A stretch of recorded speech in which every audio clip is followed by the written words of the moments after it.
Evening. Bit different this week. I am away from sunny Sheffield, away from England on my holidays. A victim of the work rota and the kids' school holidays, because that's when you want to go away, innit? At the most expensive time of year. So away, and I've got to be honest with you, I think this is going to be the first time I've missed the start of the season since maybe forever. Maybe I think it's the first time I've ever missed start season. And the start of one is going to be a massive season for Sheffield Wednesday.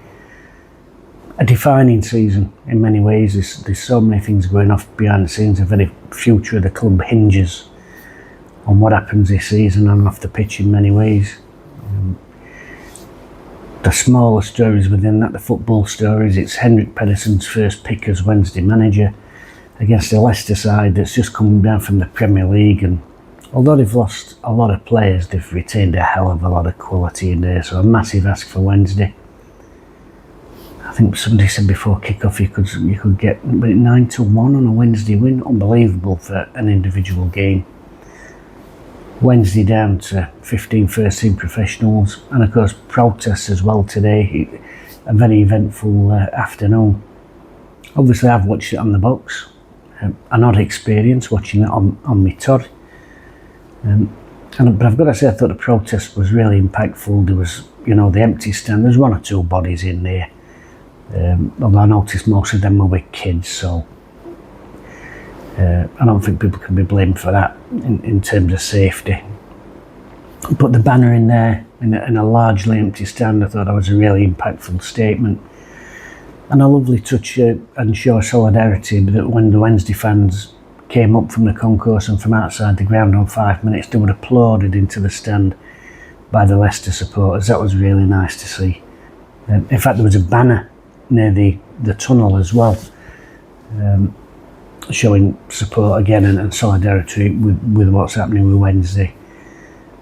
On the park, Henrik's first pick, he went with a 3-5-2, although for large periods of the game it ended up as a back five. But he went with Charles in goal, a back three of Otigbayo, Iofa and Max Lowe, a midfield five of Valerie, Barry Bannon, Nathaniel Chalabar, Svante Ingolson and Liam Palmer, and up front Bailey Kadamatri was partnered by Jamal Lowe. Now at this stage I'm not even going to think about tactics and formations or anything like that, because we're probably going to line up several ways this season depending on who's fit and who's available. So to that end it's going to be a free hit from Henrik this season for me. It really is. That was the best 11 we could put out. That's probably going to be our strongest 11 for the most part of the season. I've got to be honest, I thought Wednesday started quite brightly. There was a terrific opportunity that Chalabar sort of created for himself, really. It was a loose ball on the edge of the box, and he did brilliantly well to chest it between two Leicester players and get a shot away. Clip the post, good save from their goalkeeper. And I thought, they got some quality then. The lad on the right wing who kept cutting inside, he gave Liam Palmer a busy afternoon. Liam Palmer making his 463rd appearance for Wednesday, by the way. It's unbelievable dedication to the cause. Having him and Bannon in there this season is going to be massive for us. But yeah, they got some really lively players. But I thought Wednesday were aggressive. I thought they battled well. One headers got onto the second ball. As the game on, I thought Leicester started to turn the screw a little bit and have that little bit of control. But considering the quality they've got, that's not surprising. I mean, if you look at Wednesday's team, and I always talk about the spine of a team. You've got a kid in the net, you've got a kid in your back four, and you've got a kid up front. So really lacking that experience right down the spine of your team, which is where really you've got to have your experience. And then we took the lead. I would say against the run of play. Good break down the right hand side.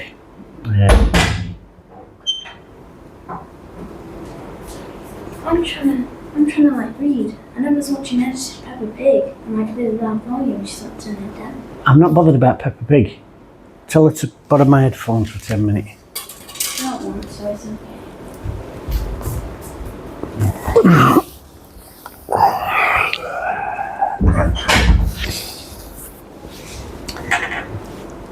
They get hot, don't they? This weather, the sun, they get tired. Where would I? Oh yeah, when she took the lead, Valerie gets down the right hand side, cuts the ball back. Tell about it, takes a deflection, but you know, it deserved it for the striker and getting up and getting forward and getting into that position. First goal for 4 years. 5 minutes later, he's down, he's holding his hamstring. It's a massive shame because I thought he was influential for Wednesday. I thought he was having a real good game in there with Ingleson and Bannon, and I thought they were sort of leading the way with their aggressiveness and getting stuck in for Wednesday. Huge blow there. So then Sean Vizier comes on, and then as I talk about the spine all the time, we've then got a young lad in net, a young centre half, a young centre midfielder, young centre foot, right down the spine, against a team that's probably going to be one of the favourites for promotion this season. Oh God, my knee. Did you hear that? That was my knee. Wednesday today, and I think they're going to have to do it in a lot of games this season. As I'm watching the game, and I don't know how you watch it, maybe it's just my mindset. Well, I'd break it into 6 blocks. So all I'm thinking about as a team and as the players is have a solid 15 minutes, then have another solid 15 minutes, then have another solid 15 minutes. That's the way I'm looking at it.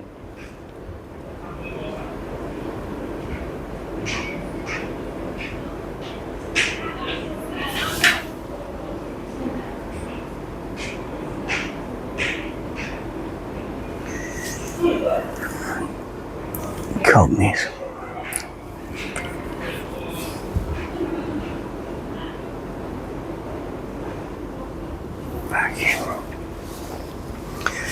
First 15 minutes got 3, middle 15 minutes tougher but held on, kept a good shape. Last 15 minutes deeper and deeper and deeper, getting harder, but get through it. That's the key, get through it. Second half, a couple of things I think that really impacted the game. Obviously we've got the kids all the way down the spine, but it's a massive boost to Leicester, but I don't want to say hindrance to Wednesday because these kids are in there doing the best, and by the way the goalkeepers had a fantastic game, but it is going to make it an incredibly tough season for us, that lack of experience down the spine. And of course Leicester bring on Harry Winks, who I'm not, no bones about it. Any other club in the Championship, he starts today. In fact, he probably skippers 9 out of 10 clubs in that division. Terrific footballer. Obviously, got England recognition. He came on, and that combined with Wednesday having to make the change, I thought it gave Leicester a real control of midfield then, and it was.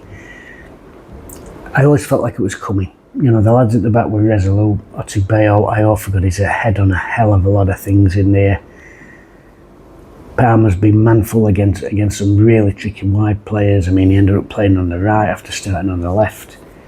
And the young goalkeeper, Charles, how many saves has he made today? He's an absolute hatful of saves. Made a lot of distance saves from Ayew, who seemed to be determined to try and beat him from 30 odd yards every time he got ball. But some really good close-up saves. And what impressed me with them close-up saves that he made was the footwork. People always talk about position, keeper's in a good position. He's in a good position because he's always making them little adjustments with his feet. Fantastic goalkeeping. My man had a match today. But as I said, they get back into the game. It's frustrating. It's a tired tackle out on the flank by Ingleson, and they're going to be tired. These lads have had no proper pre-season. They've hardly had any friendly games. They put in an incredible amount of work in that first half, and it's going to catch up with you. You know, that is going to catch up with you. And it's very tiring mentally as well as physically when you're doing a lot of defending. It's a clever free kick from Nan. It's whipped in low, but they do actually get a little bit of luck because it's a clever low free kick, but it don't go to the man it's aimed for. It sort of misses him. Snakes through and gets to that Westergaard, and he slams it home. Bannon then gets sent off. He's got booked, I presume, for a little bit of lip over in sort of left back position, and then he gets booked for a tackle that, when I were playing, that's a good tackle, but you know, the world's changed. It's a different place. He gets to the ball first. The initial angle that he's going at is a good angle. It's not an intensive angle, but because Winks is sliding in after Bannon's got the ball, Winks sort of arrives in front of him, and it looks like a follow through. I don't particularly think it is a follow through, but you know, the new laws of the game, it's a yellow, and he walks, and then we've got a massive task. Like I said, already depleted. You've lost Chalobah, you've lost Bannon, two huge players they're going to be for us this season. Kabaski comes on at left wing, and then they take the lead with it's a tired goal. You know, the ball comes in. That, how do you pronounce his name? Fassworth. Sideshow Bob. He nips in. Little glancing header. He's not picked up. I think it looks to me like it's young Ottobell's man, but it's tiring. I've said this before, it's tiring. It's mentally tiring defending for that long, and it only takes a fraction of a second to switch off. We'll be ball watching and somebody gets a run on you. I felt really bad for the lads. They worked their absolute socks off today, and this isn't a time to be sort of going into it in too much detail and talking about strengths and weaknesses, you know, because they're all in it together. We've got what we've got. What we've got to do is just back them, because it's going to be an hard season. A little bit unlucky today, but difference in quality, which we're going to see week after week, I'm afraid. And all we can do is back these lads 100%, and that is a thing that really shone out today. As someone who's hundreds and hundreds of miles away, who's watched that game on the telly, that was the dominant feature of the game, was the support from that away end. 3,300 people in there, so loud that it was, you could hear it over the commentary a lot of the time.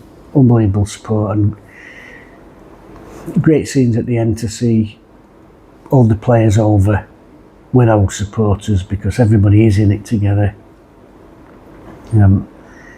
Obviously we've got the cup game midweek, then Stoke at home, Bannon suspended, Chalobah, we don't know how bad that injury is. It's going to be really tough. It's going to be incredibly tough, and we've got to back them kids.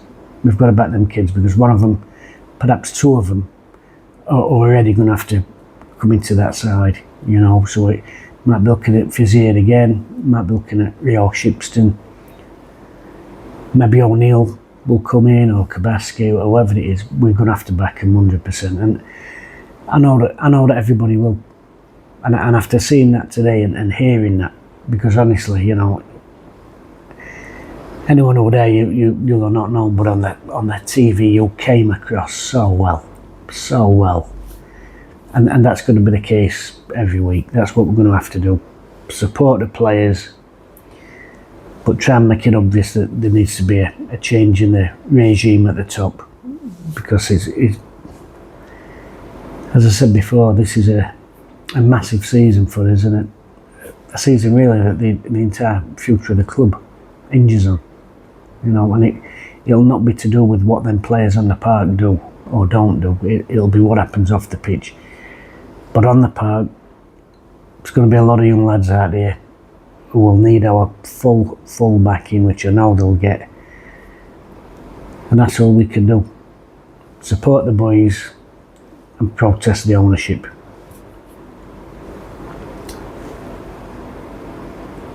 I'm going to have to re-record this. I can't. I've missed bits out. Too much interruption. Pissed up cockneys walking down landing, you know.